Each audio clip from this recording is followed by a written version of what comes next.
After 5 years of estrangement, my father recently contacted me, leading me to reflect on whether I acted correctly when he and I last parted ways. At the age of 26, shortly after my college graduation, my dad abruptly kicked me out of the house. This sudden decision followed accusations made by my stepmother and stepsister, who claimed I had stolen my stepsister's college savings. This event was the culmination of ongoing tension since my father had remarried.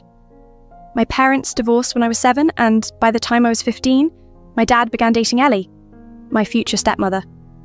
Ellie was a widow, with a daughter Sophia who was 4 years younger than me. From the first meeting, I sensed a reluctance from Ellie and Sophia to accept me, a feeling that persisted and grew over the years. Although I moved out for college, my visits home were fraught with discomfort, as Ellie and Sophia's coldness became increasingly apparent. My father, however, believed they harboured no ill feelings towards me, which only deepened the divide between us. Upon graduation, I returned home with plans to save money for my own place. I hoped to discuss the palpable hostility I felt with my father, but he dismissed my concerns, convinced of Ellie and Sophia's affection towards me. However, it didn't take long to see that their disdain was quite real. Matters escalated when Ellie and Sophia accused me of a grave misdeed. After a day spent house hunting to escape the toxic household atmosphere, I returned home to a grim scene. My father, clearly upset, immediately ordered me to leave, accusing me of stealing Sophia's college fund, an accusation that Ellie amplified with vehement accusations, falsely claiming I had misused access to a financial account meant for emergencies. Confused and hurt by the accusations and my father's readiness to believe them without my side of the story, I was forced to leave, severing ties. Now, after years of reflection and silence from my father, the sudden reconnection brings these old wounds to the forefront, prompting me to question the past and whether I handled the situation as best as I could. I had no idea why my stepmother Ellie accused me of using money meant for her daughter. She claimed I had splurged on expensive brands, funding a shopping spree with cash set aside for her child. This was completely false, yet she convinced my father by planting the purchased items in my room. My protests fell on deaf ears. My father had already sided with her, having found the stash under my bed earlier. When I suggested verifying the accusations with the bank, my father refused, convinced of my guilt. He labelled me a thief, and despite my efforts to prove my innocence, he wouldn't listen. Heartbroken and maligned, I moved out, lost contact with him, and struggled financially for a while. However, I eventually found my footing, built a comfortable life, and even planned to buy a house. For 5 years, I avoided any contact with my father's side of the family. During this time, my mother supported me, having severed ties with him for his treatment of me. Then, unexpectedly, my father showed up at my new home, seeking forgiveness. He had finally learned the truth. Ellie had concocted the whole scenario to cover her misuse of funds meant for her daughter's college. She had bought lavish items for herself and her daughter, then framed me to make my father pay for the expenses, fearing he would see her as a gold digger. Recently, after a dispute with her parents, they revealed everything to my father, exposing Ellie's manipulation. Now, understanding the full extent of her deceit, my father was asking for a chance to make amends. It turned out that my stepmother had been using me as a pawn in her scheme to secure her financial future without exposing her own extravagances. My dad had recently told me that he had filed for divorce from Ellie a few weeks ago with the assistance of his old lawyer. Now, he was looking to mend our relationship. During our conversation, he mentioned that he knew one of my friend's fathers was a well-respected divorce attorney. My dad hoped I would help him connect with this attorney and possibly negotiate a reduced fee because Ellie and her lawyer had crafted a very biased divorce petition. He seemed to believe that an apology might smooth things over, and then he could ask for my help as if nothing had happened between us. The audacity of his request left me so flabbergasted that I couldn't help but laugh before firmly closing the door on him. The idea that after everything he would simply expect me to assist him was absurd to me. If he needed a lawyer, he should reach out himself and pay the standard fees like anyone else would. His current lawyer's reluctance to handle the messy divorce due to complications and impending retirement was not my burden to bear. After shutting the door, I warned him to leave, or I'd call the police. I thought that was the end of it until my mother called. To my surprise, she criticised my decision not to help him. She argued that everyone makes mistakes, including my father, and that it wasn't fair to hold him to a higher standard just because he was my dad. While I understood that people make mistakes, my issue was deeper.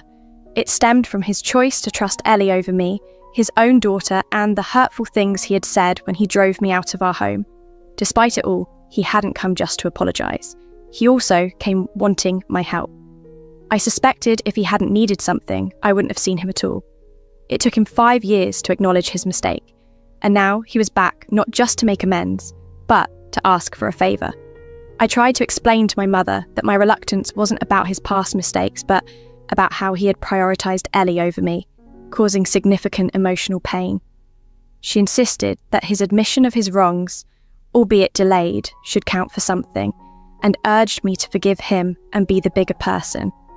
While I am close to my friend, and it's likely I could talk to him about his father taking on my dad's case, I find myself torn. The emotional toll of reconnecting under these circumstances is daunting. I'm not sure I can simply set aside the past, despite the possible expectations to extend help. I found myself in a heated debate with my mother about whether I should help my estranged father get a cheaper rate from a top divorce attorney. The best lawyers are expensive, and I wasn't even sure if I could manage to convince anyone to lower their fees. My mother couldn't see my perspective, and I struggled to grasp her viewpoint, which seemed completely illogical to me. The argument left us both frustrated and not speaking to each other, and it made me question my decisions. Reflecting on the situation, I wasn't sure if refusing to help my father was wrong, but my mother's reaction suggested otherwise. I felt torn, wondering if maybe I had made a mistake. After some thought and seeing comments from others, I've decided to distance myself from both my parents. It's clear that I owe my father nothing, especially since his apology came so shortly after he realised the truth, indicating he likely wouldn't have reached out if he didn't need something from me. As for my mother, I am puzzled by her sudden support for my father after years of silence between them. During our last conversation, she mentioned that my father had contacted her, tearfully trying to reconnect, which is uncharacteristic of him as he rarely shows his emotions. This was enough for her to listen to him, which led to her finding out about his attempt to apologise to me. Despite this, she claimed they hadn't been in contact for the past 5 years, which I find hard to believe. The whole scenario has made me realise that perhaps my mother doesn't understand me as well as I thought. If she truly knew me, she wouldn't have expected me to forgive my father so readily. For now, I've resolved to keep my distance from both my parents. It's been easy to avoid my father since I've been doing it for 5 years, but distancing myself from my mother will be much harder. She has been my main family connection for years, and losing that bond pains me. I plan to give her a week to reflect and possibly apologise for her reaction. If not, I'll have to accept that my relationship with her may be another casualty in this ongoing family strife. It's a tough situation, but there's not much more I can do. I need to protect my own emotional well-being and move forward with or without their understanding. I've given my mother a week to reconsider her stance and potentially apologise. If she can acknowledge where she might have misunderstood me, that would be wonderful. However, if she doesn't come around, I'm facing the heart-wrenching possibility of having to sever ties permanently. The thought alone is deeply upsetting, but I must prioritise my own well-being. Before the week was up, my mum reached out not with an apology, but with a request to visit and talk things through in person. Hoping for reconciliation, I agreed. When she arrived, she initiated the conversation by admitting she might not have fully tried to understand my perspective during our last discussion. Encouraged, I repeated my feelings, hoping it would pave the way for her apology so we could put this behind us. However, instead of apologising after hearing me out, she suggested I have the same discussion with my father. She believed that if I could explain myself with composure, it might help mend things. She reminded me that despite his mistakes, believing I had misused Ellie's money, he had protected me from legal consequences, which, in her view, showed he still cared. She pressed that I should at least offer him an explanation, insisting I was raised to be kind and understanding. I was disheartened and told her that she really didn't know me as well as she thought. I felt no obligation to forgive or explain anything to my father, given his past actions. I was hurt that she hadn't apologised for her part in this and told her I would only be willing to communicate further if she was ready to genuinely apologise. As our conversation became more tense, she became visibly nervous and admitted she couldn't leave without fulfilling a promise to my father to persuade me to talk to him. She pleaded with me, saying that families should be there to forgive each other, and it would be tragic to live otherwise. I dismissed this as empty rhetoric and asked her to leave, upset that her visit was more about fulfilling her promise to my father than genuinely repairing our relationship. In that moment, she finally expressed sorrow, realising perhaps too late that her approach might cause her to lose me. Her apology seemed tied to her obligations to my father, rather than a sincere understanding of my feelings. This realisation only added to the complexity of our situation, leaving me to navigate these turbulent family dynamics while trying to protect my emotional health. I felt a deep sense of betrayal from both my parents, but part of me still thought that, as my parents, perhaps I should forgive them.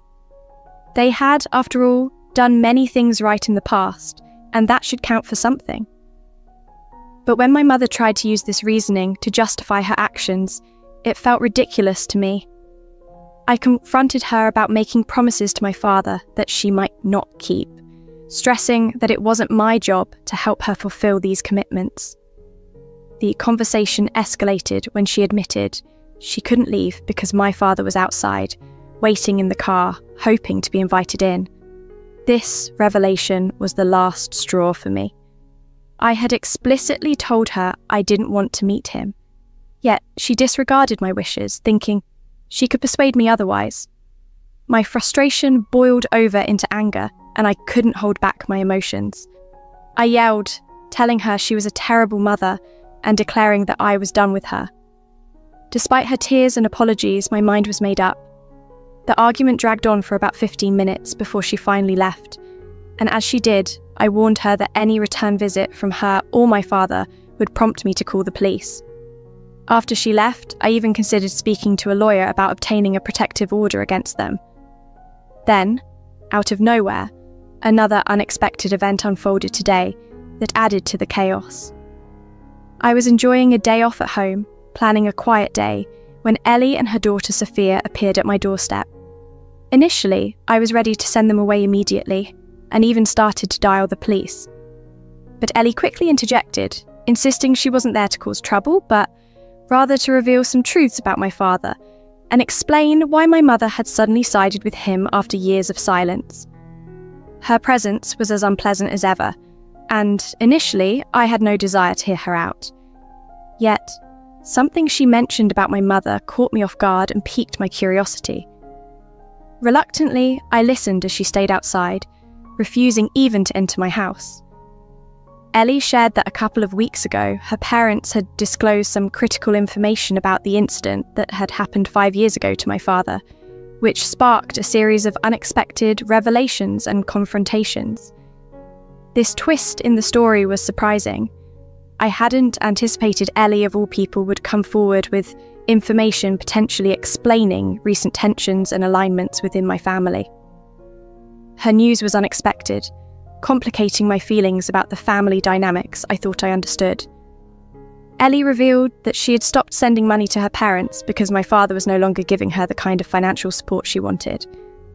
She had grown too greedy, and when the funds dwindled, she started investigating. Her snooping led to a shocking discovery. My dad was having an affair with my mother, and she suspected he was stashing money in preparation to leave her.